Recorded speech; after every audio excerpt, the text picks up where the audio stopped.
মহাপ্রভু নৃত্যগীত শুরু করেছে। ভক্তগণ কি আর স্থির থাকতে পারে? তারাও মহাপ্রভুর সঙ্গে উচ্চ ঈশ্বরের নৃত্যগীত সংকীর্তন চলছে। উচ্চ ঈশ্বরের হরিনাম সংকীর্তন চলছে, নৃত্যগীত চলছে, সেবাসঙ্গনের ভেতরে চলছে। ওমা, মনে রাখবেন এটা কিন্তু নিশিকালে অর্থাৎ রাত্রিতে হচ্ছে ঘটনা।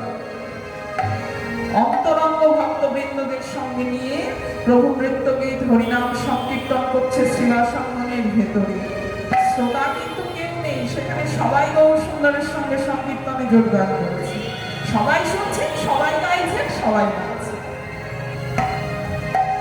কিন্তু যেখানে হরিনাম সংকীর্তন হয়, নিমন্ত্রণ করুক না করুক, কিছু শ্রোতা সেখানে জুটেই যায়।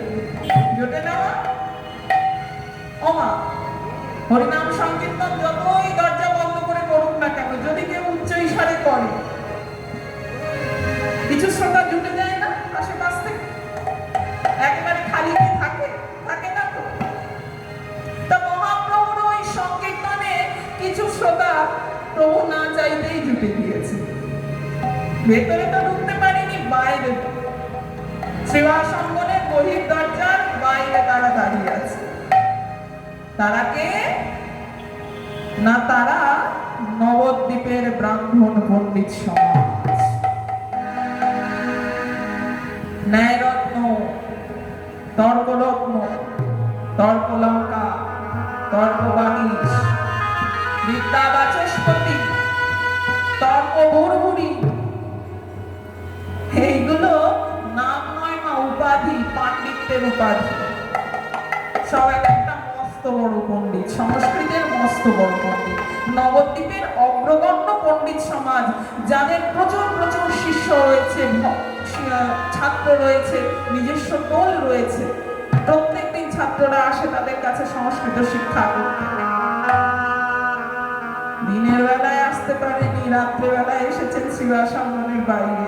উদ্দেশ্য কীর্তন শোনা না, কীর্তনটা যাতে বন্ধ করা যায়। এসে দাঁড়িয়েছেন সেবাসঙ্গনের বহির দরজা। ও ভাইয়া, আরে ও ভাইয়া, আরে আমাদের নিমাই পণ্ডিত যা শুরু করেছে, বুঝলে ভাইয়া?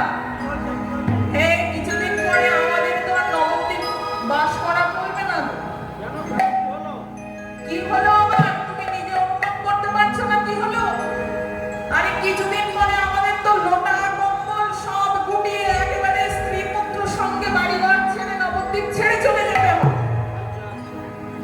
যা শুরু করেছে দিনের বেলায় তো করতোই, এখন এই রাত্রে বেলায় সারাদিন মানুষ একটু খেটে খুটে রাত্রে বেলায় যেই না একটু শুতে যাব, ক্লান্ত স্নান্ত শরীর তো, একটু বেশ খাওয়া দাওয়া করে একটু সুখ নিদ্রায় ঘুমোতে যাব, মাথার কাছে বালিশটা দিয়ে যেই না একটু রাত হয়েছে, অমনি তোমার ফুলের আওয়াজ, আর ওই যে সমাজকর্তা। এই কি আর সহ্য করা যায়? তুমি বলো।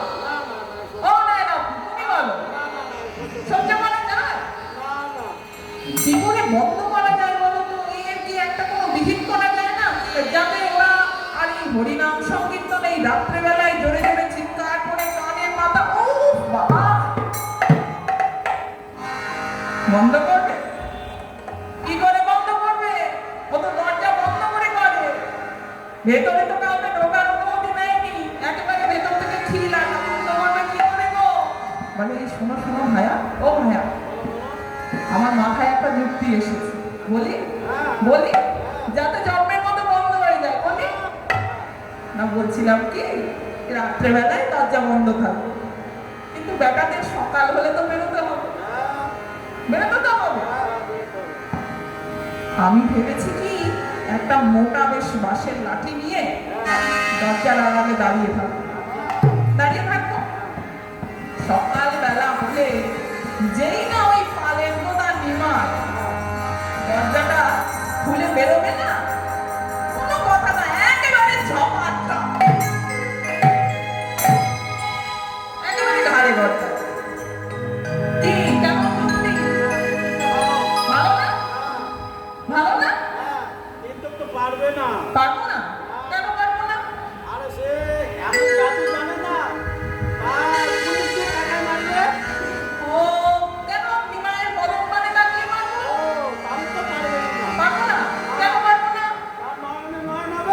নয়নে নয়ন দিলে চরণে লুটাতে হবে। পারবে না। ওই যে দেখলে না, কলসির কানা ছুঁড়ে মারলো জগাই বাদাই নিত্যানন্দের কপালে। তারপরে কি হলো? জপা জপ করে সেই জগাই বাদাই আবার গৌরনিতায়ের চরণ তলে পড়ে গেল। ও একটা জাদুঘর, ওর চোখের দিকে তাকালে না তুমি আর ঠিক থাকতে পারবে না, তখন হাতের লাঠি ফেলে দিয়ে না একেবারে চরণ তলে এলিকো পুটি। তা লাভের লাভ হবে, আমাদের দল থেকে একজন কমে যাবে। চাও কি তুমি? না না না না ভাইয়া, না না আমি ওটা তাহলে চাই। বলে নিমাই একটা জাদুঘর জানো, এই যে রাত্রেবেলায় দরজা বন্ধ করে হরিনাম করে, কেন জানো? কেন জানো? হ্যাঁ, হাতে এক মুঠো শস্য নিয়ে পড়ে মন্ত্র করে এই ওপর দিকে ছুটে পারে, আর স্বর্গ থেকে উর্বশী মেনকা রম্ভা সব নেমে আসে। সারা রাত্রি নাচা গানা করে ফুর্তি করে সকালবেলা যে যার মতো কেটে পড়ে। ওসব হবে না, মারধরের যুগ নয়। তাহলে ভাই, তাহলে এমন কি কিছুই করা যায় না যাতে সাপ মরে লাঠিও না ভাবে? বাচস্পতি বলছে ভাইয়া, উপায় একটা আছে, বুদ্ধি একটা আমি পেয়েছি। বুদ্ধি? আমাদের নবদ্বীপ তথা নদিয়া শাসনকর্তাকে কে মনে পড়েছে? মলয় চাঁদ কাজী, মুসলমান।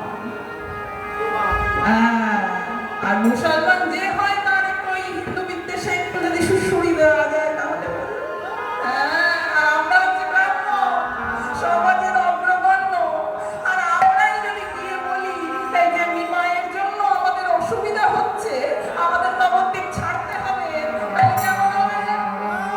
একেবারে সোনায় সোনাকা। ভালো বলিনি? ভালো বলিনি? তাহলে বেশি দেরি করা যাবে না, কাউকে জানানো যাবে না। অন্ধকারে রাতে আজকেই ভোর হওয়ার সঙ্গে সঙ্গে সকলে চলে আসবে, গঙ্গা পার হয়ে আমরা ওই মিয়াপুরে কাজীর বাড়িতে যাব। উদ্দেশ্য নিমাই পণ্ডিতের সংকীর্তন বন্ধ করা। মনে রাখবে? তাহলে চলো যেটা বাড়ি চলো, একদম সকাল হতে না হতে আবার নবদ্বীপে ফিরে আসতে হবে, তাহলে রাত থাকতে আমাদের বেরিয়ে পড়তে হবে। ঠিক আছে? সবাই এখানে উপস্থিত হবে। যুক্তি করে চলে গেল ব্রাহ্মণ পণ্ডিতগণ।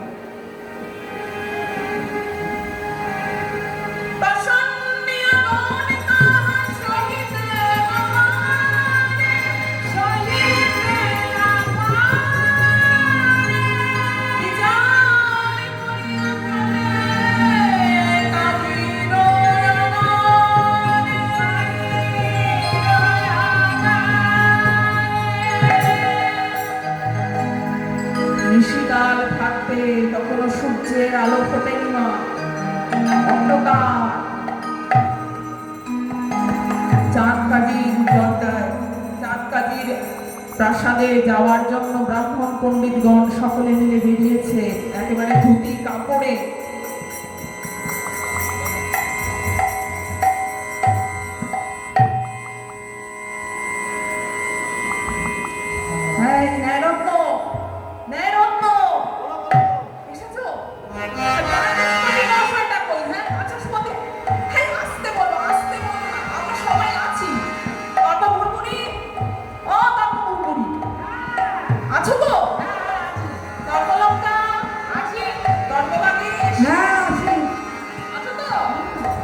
সবাই তাহলে এসে গেছে? মানে এমন করে চাদরটা মুড়ি দিয়েছো, চেনা তো যাচ্ছে না।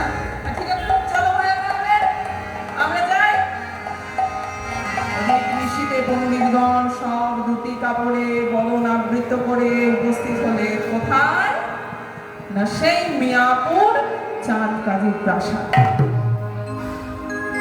উপস্থিত হয়ে বলছে ভাইয়া, আমরা যে এসেছি জানাতে তো হবে, এত ভোরবেলায় দরজা তো খোলেনি, তাহলে এখান থেকে আমরা জলধ্বনি দিই যাতে জানতে পারে।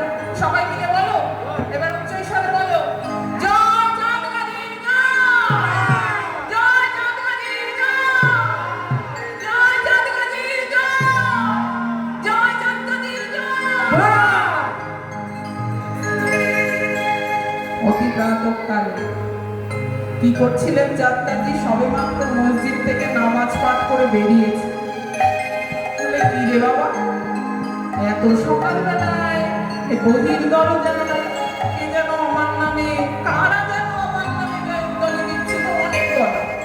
এই কে আছিস? বাইরে কারা আছে তাদেরকে আমাদের কাছে নিয়ে আয়, আমার সবার গৃহে নিয়ে আয়, দেখি ভেতরে নিয়ে আয়। এত সকালবেলা প্রহরীগণ গিয়ে ব্রাহ্মণ সমাজকে নিয়ে এসেছে, সবার গিয়ে এসে দাঁড়িয়েছে। কাজী সাহেব সিংহাসনের উপরে বসে আছে।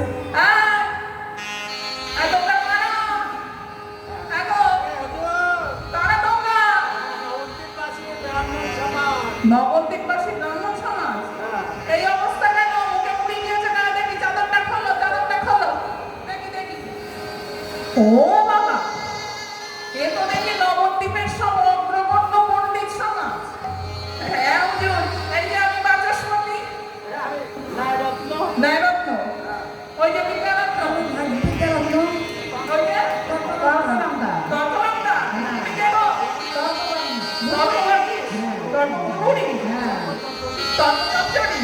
আচ্ছা, তা হ্যাঁ গো, তোমাদের তো দেখে মনে হচ্ছে তোমরা একেবারে কৃষিকাজে বেরিয়েছো। এত ভোরবেলায় সকাল সকাল এই মুসলমান চাঁদগাজির বাড়িতে নবদ্বীপের অগ্রগণ্য ব্রাহ্মণ পণ্ডিত সমাজ, যারা একেবারে হাজার হাজার ছাত্র নিয়ে রোজ বলে পড়াশোনা করায়, হঠাৎ এই চাঁদগাজির বাড়ি কেন? বলে, হুজুর, আপনি তো নবদ্বীপের শাসনকর্তা, গোটা নদীয়ার শাসনকর্তা, আপনার কাছে এসেছি আমরা বিচার চাইতে। বিচার? কিসের বিচার চাইতে এসেছো তোমরা এত সকালবেলায়? কিসের বিচার? হুজুর, আপনি হয়তো জানেন না, নবদ্বীপে এমন অনাচার, এমন সংস্কারে ছেয়ে গেছে যে আর কিছুদিন পরে আমাদের এই ব্রাহ্মণ পণ্ডিত সমাজদের হয়তো লোটা কম্বল স্ত্রী পুত্রের সঙ্গে বাড়িঘর ফেলে রেখে নবদ্বীপ ছেড়ে পালাতে হবে। কি বলছো তোমরা? হে ব্রাহ্মণ বন্ধু, তোমরা কি বলছো আমার সামনে? এত বড় কথাটা আমি শাসন করতে আমার সামনে তোমরা উচ্চারণ করলে যে এত অনাচার নবদ্বীপে, তোমরা নবদ্বীপ ছেড়ে চলে যেতে বাধ্য? ও ব্রাহ্মণগণ, তোমরা হয়তো জানো না, আমি হলাম নবাব হোসেন শাহের দৌহিত্র। আর বাংলার এত বঙ্গভূমির এত মাটি থাকতে, বঙ্গভূমির এত স্থান থাকতে এই নদিয়া তথা নবদ্বীপের শাসনকর্তা করে আমাকে পাঠিয়েছেন কেন জানি? আমাকে বারবার করে বলেছে যে দেখো কাজী, দেখো চাঁদগাজি, আমি বঙ্গভূমির এত মাটি থাকতে ওই নদিয়ার নবদ্বীপের শাসনকর্তা করে তোমায় পাঠাচ্ছি। কেন জানো? আমরা মুসলমানরা যাকে খোদা তাআলা বলি আর হিন্দুরা যাকে ভগবান বলে, আমি শুনেছি সেই ভগবানের আশ্রয় স্থান হচ্ছে ওই নবদ্বীপ, সেই ভগবানের বিচরণ ক্ষেত্র হচ্ছে ওই নদিয়া। তুমি দেখো চাঁদগাজি, আমি তোমাকে বড় ভরসা করে ওই বঙ্গভূমির ওই স্থানের শাসনের ভার তোমার হাতে অর্পণ করলাম। তুমি দেখো যেন ওই স্থানে কোন রকম অশান্তি গোলযোগ দানা না বাঁধতে পারে, যারা ওই স্থানের বাসিন্দা তাদের যেন কোনো রূপ অসুবিধা না হয়, তুমি কিন্তু লক্ষ্য করো। আর সেই নবদ্বীপের অগ্রগণ্য পণ্ডিত সমাজ আপনারা বলছেন নবদ্বীপ ছেড়ে চলে যাবেন? এত কুসংস্কার, এত অনাচারী নবদ্বীপ ছেড়ে গেছে। বলুন, আমাকে বলো, কি হয়েছে? নবদ্বীপের এখানে অবস্থা কি হলো? আমাকে গোড়া থেকে খুলে বলো, সব একেবারে গোড়া থেকে বলো, কি হয়েছে? অসুবিধাটা কোথায়? বলে, হুজুর, ওই যে যেটা বললেন সেই অসুবিধাটা ওই থাকে। হ্যাঁ, আমি তো বলছি গোড়া থেকে খুলে বলো। বলে হুজুর অসুবিধাটা ওইখানে। ওই তো বললে গোড়া, গোড়ায় অসুবিধা, গোড়ায় অসুবিধা। এরকম রহস্য মেয়াদি না করে একটু ভালো করে খুলে বলুন তো দেখি। বলে হুজুর আপনি নিমাইয়ের নাম শুনেছেন নিশ্চয়ই। নিমাই কথাটা শুনেই চাঁদকাঠি চমকে উঠলেন। নিমাই? নিমাই কোন নিমাই? কোন নিমাইয়ের কথা বলছো গো? কোন নিমাই? হাসালেন হুজুর। একটা নিমাইয়ের ঠেলায় আমরা নবদ্বীপ ছাড়তে বসেছি, আর আপনি আবার অনেক নিমাইয়ের খোঁজ করে বেড়াচ্ছেন। কোন নিমাই? ওই যে জগন্নাথ মিশ্রের পুত্র নিমাই। জগন্নাথ মিশ্রের পুত্র নিমাই? সে তো আমার আত্মীয়। হ্যাঁ, সে তো আমার আত্মীয় হয়। কথাটা শুনে ব্রাহ্মণরা চমকে উঠেছে। ও ভাই, এ বলে কি? চাঁদকাঠির আত্মীয় নাকি আমাদের নিমাই? হ্যাঁ, এ তো মুসলমান, আর নিমাই তো হিন্দুর ছেলে। তাহলে বুঝতে পেরেছি, আমি মুসলমান আর আপনারা যার কথা বলছেন সে হলো ব্রাহ্মণের ছেলে, তাই বোধহয় আত্মীয় হতে পারে না এটা ভেবেছে। কেন ব্রাহ্মণ নয়? রক্ত রক্ত ছাড়া, রক্তের সম্পর্ক ছাড়া কি আত্মীয়তা হতে পারে না? নিমাই কি করে আমার আত্মীয় সেটা আমি বলি শুনো। গ্রামের সম্বন্ধে নিরন্তর চক্রবর্তী হয় মোরে চাচা, হয় মোরে চাচা। দেহ সম্বন্ধে হতে হয় সে সম্পন্ন সচ্চা, সে হয় চাচা। নীলাম্বর চক্রবর্তী হয় নিমাইয়ের নানা, হয় নিমাইয়ের নানা। সেই সত্যি আমাদের পাশের গ্রামে বাস করে। উনি বড় মস্ত বড় পণ্ডিত, তাই হিন্দু মুসলমান নির্বিশেষে ওনাকে সবাই শ্রদ্ধা করে। আমিও ওনাকে চাচা বলে ডাকি, মানে আপনারা হিন্দুরা যাকে কাকা বলে। তা কাকার মেয়ে হলেন শচী ঠাকুরানী, চাচার মেয়ে শচী ঠাকুরানী, মানে আমার বোন। আর বোনের ছেলে কি হয়? ভাগনা। তা নিমাই হচ্ছে সেই সম্পর্কে, হ্যাঁ, ওই গ্রাম সম্পর্কে লতায় পাতায় আত্মীয়। যেই না বলেছে আত্মীয়, পণ্ডিতরা বলছে ভাইয়া মানে মানে এইবার কেটে পড়াই ভালো। কার কাছে কার বিচারে নিয়ে এসেছি।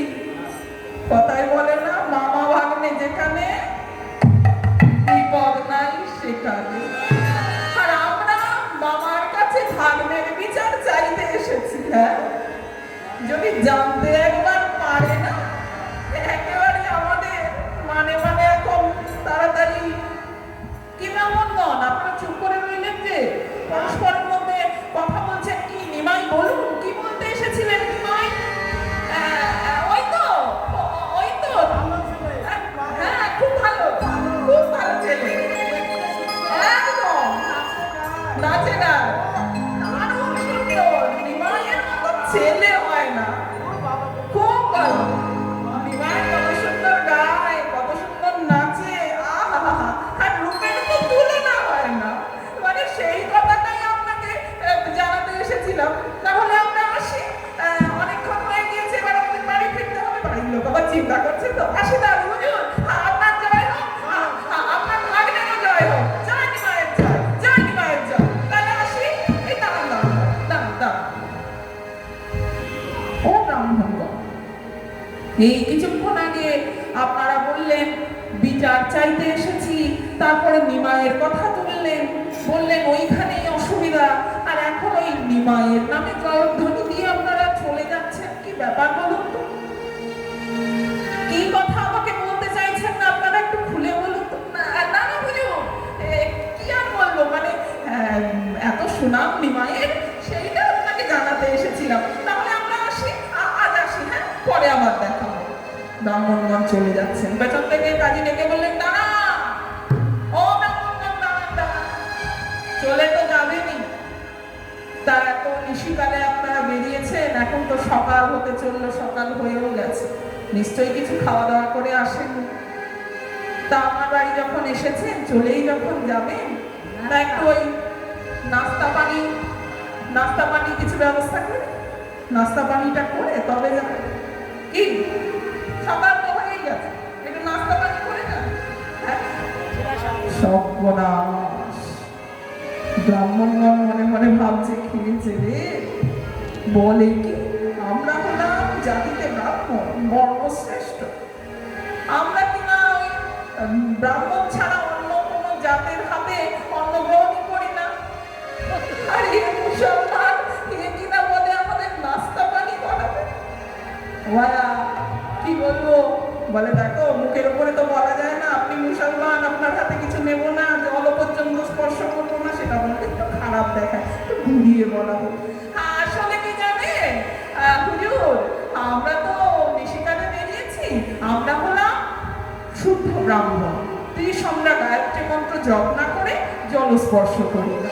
তা আমাদের তো এখন স্নান আর কিছু হয়নি, আর তাই আমরা কিছু গ্রহণ করতে পারবো না। বাড়ি যাই, স্নান আহ্নিক সমাধা করি, তারপরে কিছু গ্রহণ করবো। ওসব নিয়ে আপনি ভাববেন না হুজুর। তাহলে এখন আসি আসি। দাঁড়ান দাঁড়ান দাঁড়ান, বুঝতে পেরেছি, এত ঘুরিয়ে বলতে হবে না, আমি বুঝতে পেরেছি। আমি মুসলমান, আপনারা ব্রাহ্মণ, তাই আমার ঘরে আপনারা কিছু গ্রহণ করবেন না, তাই তো? জল পর্যন্ত নেবেন না, তাই তো? তা বেশ, আমি বুঝতে পেরেছি। তা বলি ও ব্রাহ্মণগণ, যদি এমন কিছু নেই আপনাদের যেটা খেলে খাওয়াও হবে, অথচ আপনাদের জাতও যাবে না, ধর্মও যাবে না, কেমন হয় তাহলে?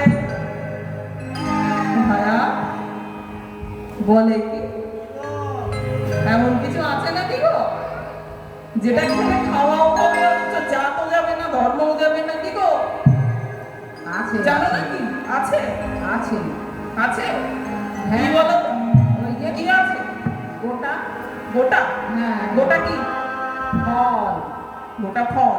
হ্যাঁ হ্যাঁ, ও বুঝতে পেরেছি বুঝতে পেরেছি। আসলে আমরা ব্রাহ্মণ তো, আপনি মুসলমান, ঠিক ধরেছে।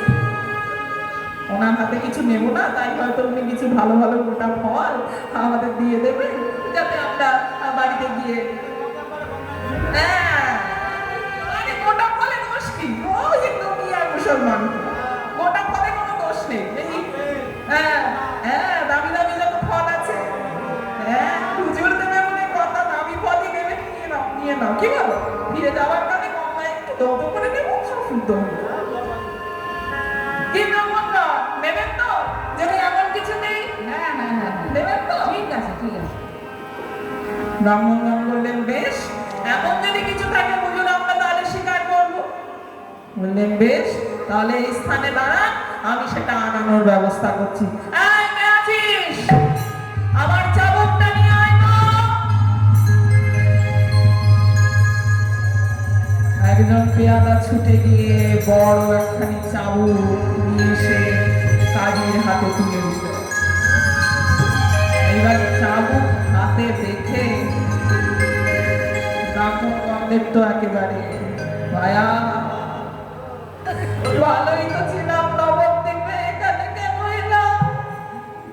এত সেতে সেতে সুখে থাকতে মুতে গেলাম, এবার কি হবে ভায়া? আমাদের তো প্রাণ নিয়ে টানাটানি, আর কে বাঁচাবে গো?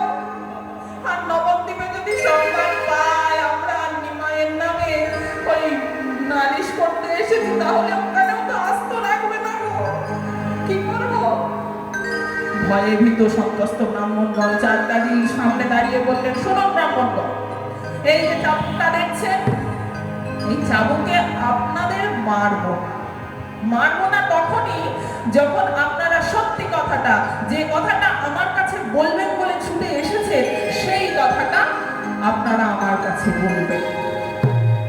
যদি সত্যি কথা বলেন তাহলে আমি ছেড়ে দেব।